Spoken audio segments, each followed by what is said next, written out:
Yun, what's up mga katoyo? Andito po tayo ngayon sa Tanay Rizal. At itutur ko kayo sa aming na-staycationan.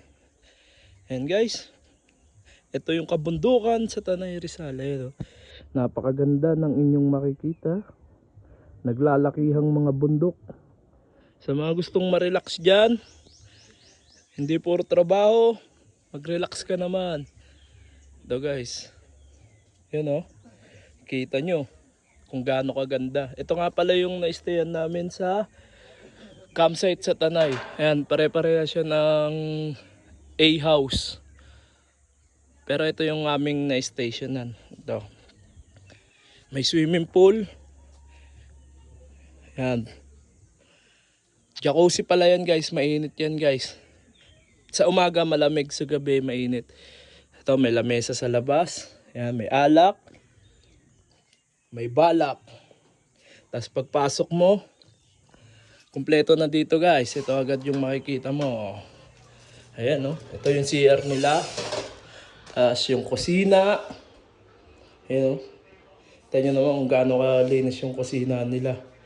Tapos may lutuan din sila. Kumpleto na to guys.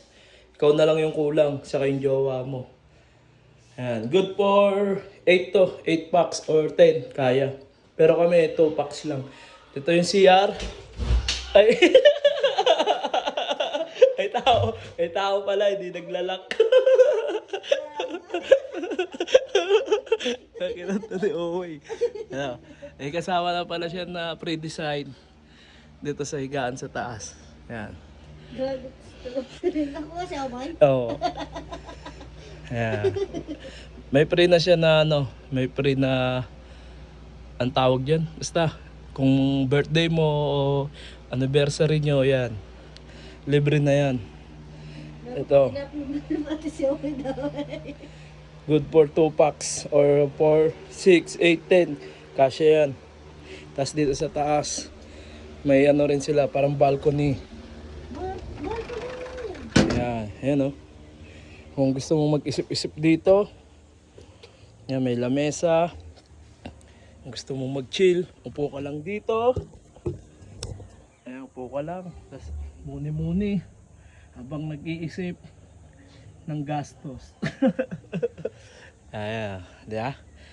Pag sumilip ka sa labas, ito yung matatanaw mo. Ayan, nandyan yung swimming pool. Tapos may duyan. Tapos may kita mo yung kabundukan. Malamig dito guys, kahit anong oras na 9:30 ng umaga. Malamig. Ayan, pare-pare sila ng A-house guys. Sa mga gustong mag-relax dyan, ano pang hinihintay nyo? Punta na dito sa campsite sa Tanay. Surprise mo na yung jowa mo. Ano bang hinihintay mo? Yun lang guys, peace out.